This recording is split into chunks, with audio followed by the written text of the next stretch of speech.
A antiga região de Menden, no continente africano, que hoje comporta os países de Senegal, Gâmbia, Guiné e Serra Leoa, possuía um dos impérios mais poderosos de toda a história da humanidade e perdurou entre 1235 e 1670. Nesse império, existia o homem mais rico da história, que era tão poderoso que economistas atuais têm muita dificuldade para definir qual era o valor exato de sua riqueza. Mas por que eles tinham tanto dinheiro? Quem é esse verdadeiro poderoso chefão? Isso que vamos falar no vídeo de hoje. Estudos da Idade Média dizem que se você se inscrever nesse canal e deixar o like nesse vídeo, você tem mais chance de ter a mesma conta bancária que o misterioso homem mais rico da história.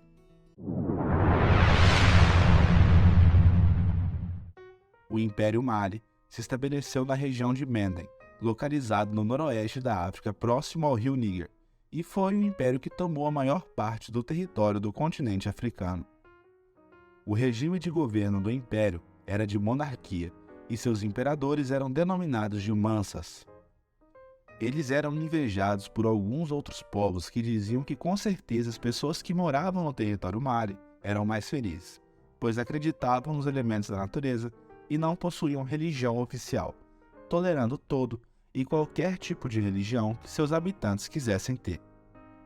As regiões tomadas pelos Mali tinham uma abundância enorme em ouro, se tornando a maior atividade econômica do império e acelerando de maneira extraordinária o seu desenvolvimento.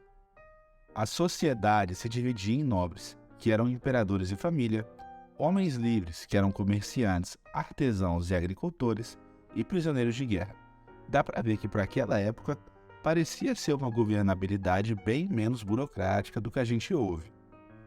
Mais uma vantagem que tornou o Império Mali tão produtivo foi a facilidade de comercialização com outras regiões africanas devido ao rio Níger, que cortava boa parte do território e possibilitava uma rápida e barata troca de bens entre regiões.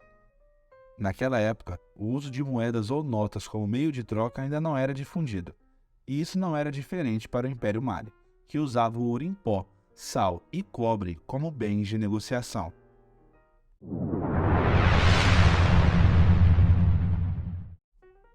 No século XIV, Musa Keita I assumiu o poder do Império Mali, em uma época que a prosperidade tomou conta de diversos reinos africanos. Ao ser nomeado imperador de Mali, recebeu a nomenclatura Mansa, que significa rei na língua mandinga, que era adotada pelo Império naquela época.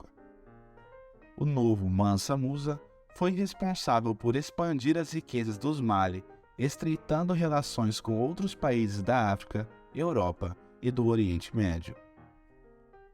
Com o imperador, o território aumentou, tomando regiões como a da Nigéria, por exemplo, atingindo uma extensão de incríveis 1,2 milhão de quilômetros quadrados.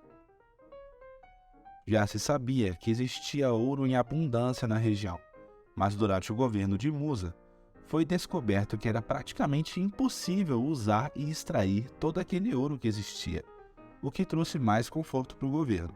Porém, é claro que essa informação foi guardada a 7 chaves, para que não afetasse o valor agregado do metal. Como naquela época o imperador de um reino era nominado como detentor de toda a riqueza ali produzida, economistas que se arriscaram a aproximar um valor dizem que a fortuna de Mansa Musa ultrapassava as cifras dos 3 trilhões de dólares. Eu quase falei bilhões, porque para mim esse valor chega a ser inimaginável.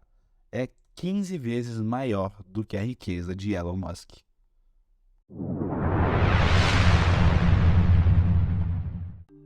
Bom, você deve saber que naquela época não existia o WhatsApp, né?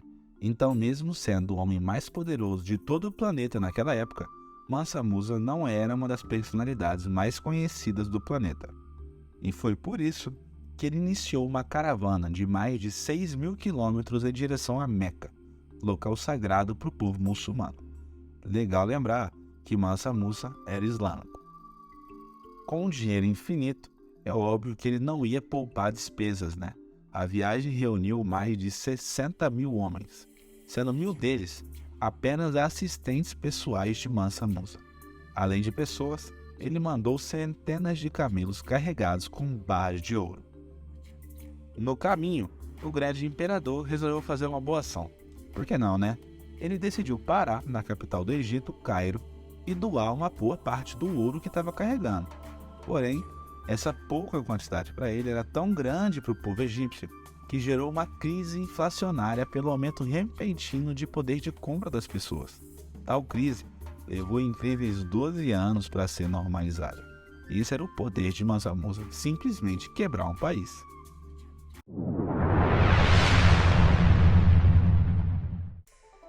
Enquanto governava o Império Mali, Mansa Musa investiu muito na educação islâmica do povo.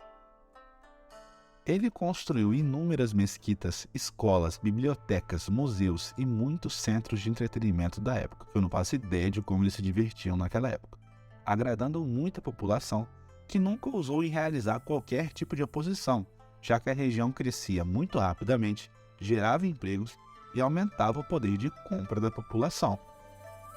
Diferentemente de muitos imperadores da época, ele era muito ligado ao seu povo e usava mais do seu infinito patrimônio para aumentar o território mali e o desenvolver. Alguns registros históricos o descreviam como um rei muito piedoso. É claro que, como hoje a gente não ouve mais falar na região, o Império Mali ruiu e deixou de ser uma potência para se subdividir em diversas regiões. Porém, isso não aconteceu nas mãos de Mansa Musa, que elevou estratosfericamente a riqueza da região em seu governo. Ele governou por 25 anos, tendo morrido em 1337, aos 57 anos. Um dos livros mais importantes da história da geografia, o Atlas Catalão, demonstrou o poder de Mansa Musa ao ilustrá-lo em seu livro para estudar o período medieval.